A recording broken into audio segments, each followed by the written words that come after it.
Welcome to New York. Thank you very much. It's very cool here. Good evening, guys.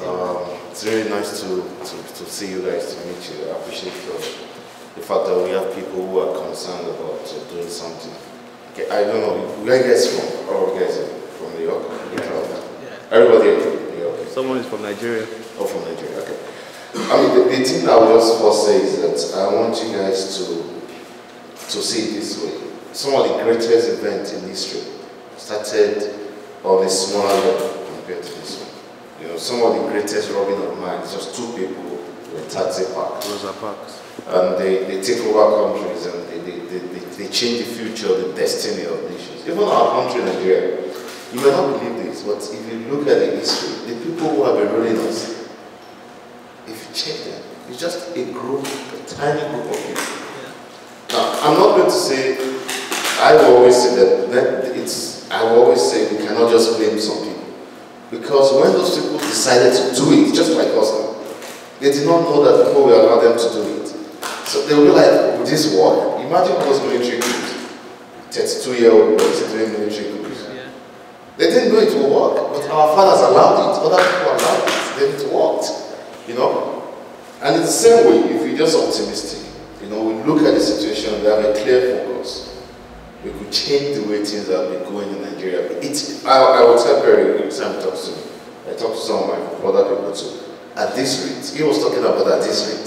At this rate, development can come to Nigeria in maybe 500 years' time. I'm telling you, it's not going to happen in our lifetime, except if you are joking.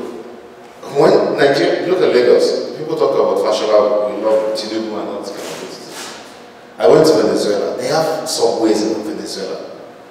If anybody mentions Venezuela in America, people will be saying Chavez is an idiot. If you go to Venezuela, Nigeria is not even as tech as Venezuela. And Venezuela is a joke.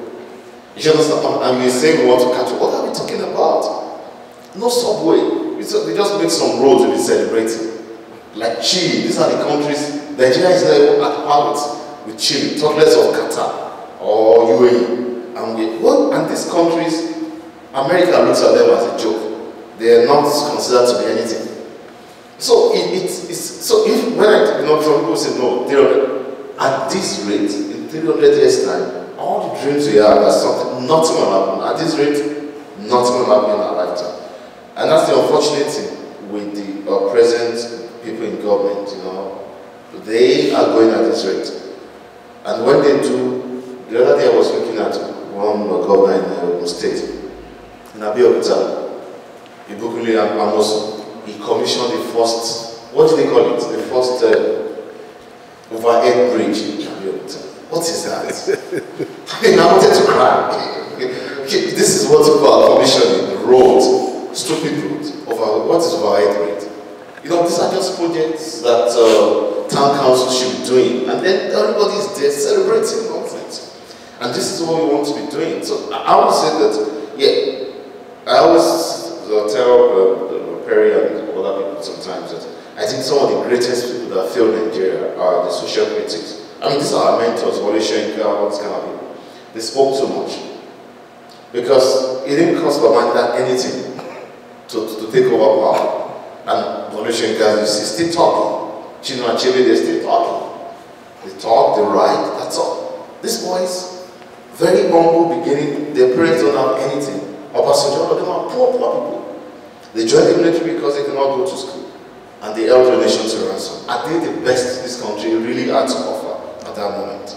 And the only reason they did what they did, got away with it, was that our parents allowed them to get away with it. And if we allow people to get away with it too, that's it.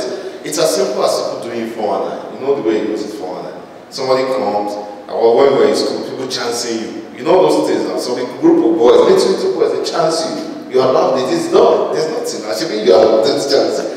They are going to do the same thing to us. It's either they do it to us or we do it to them.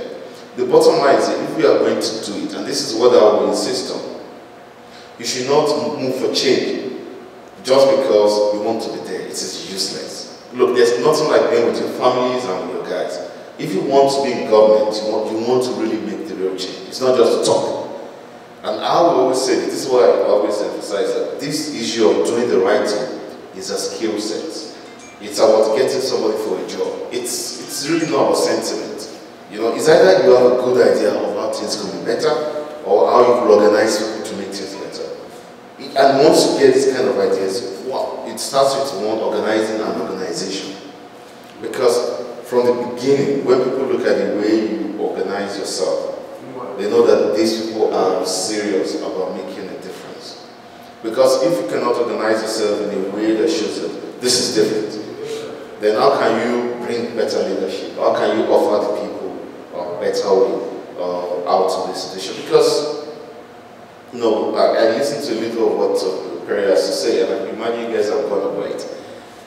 It is complete hopeless, the way Nigeria is running now. The truth of the matter is Nigeria, as big as we are, is being run as an appendage of the United Nations,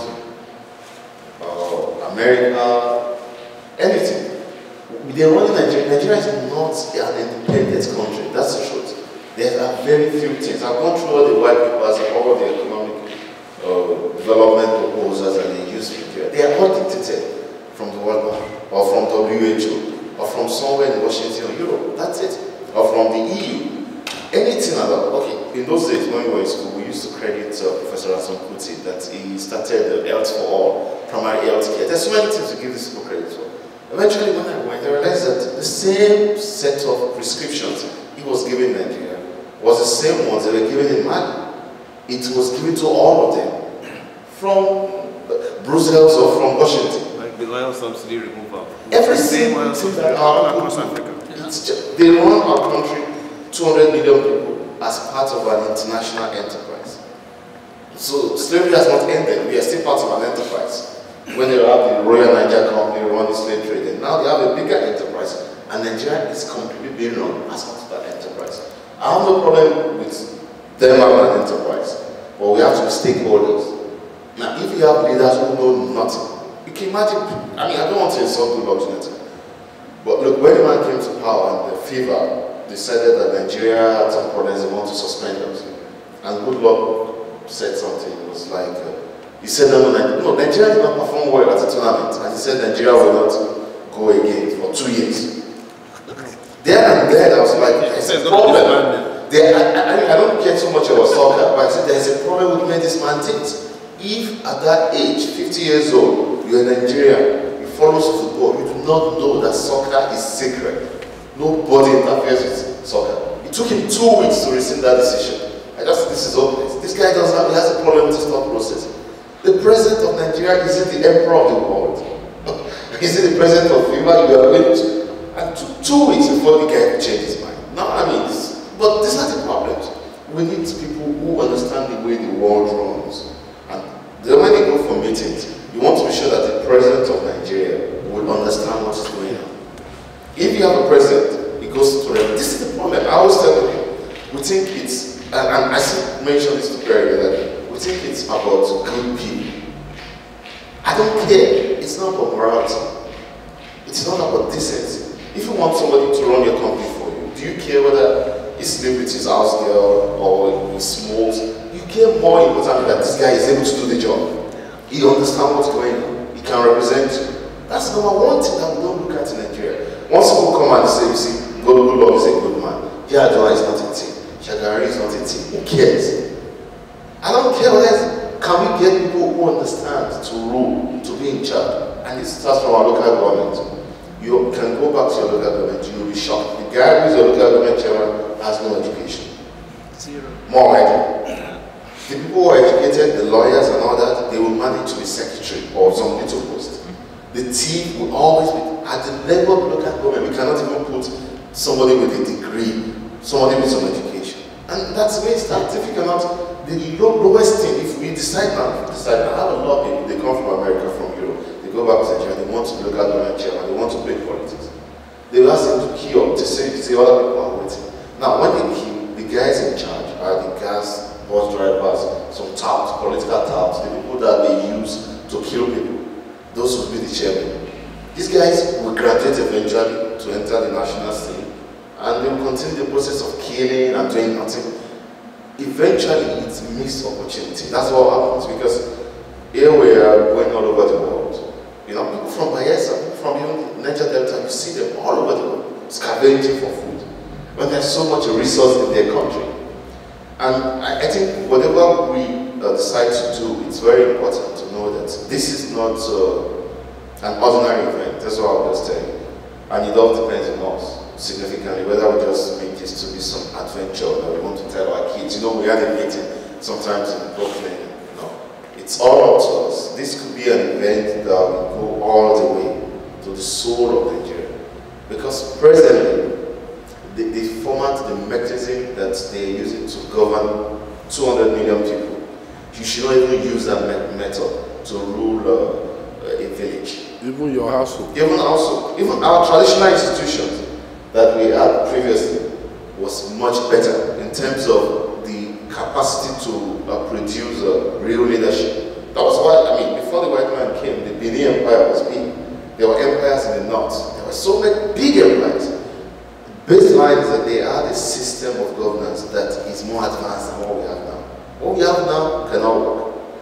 If you have a system where people can be talking about Obasanjo, does anybody talk about Bush or Clinton in our way and say Clinton is responsible for everything? Nobody talks like that. These people's time are gone. We're still talking about Babangida. Do you know now I realized something? I have a couple of my students, because I'm a professor, and I have a student from Nigeria. And when I mention Obasanjo, they don't know him.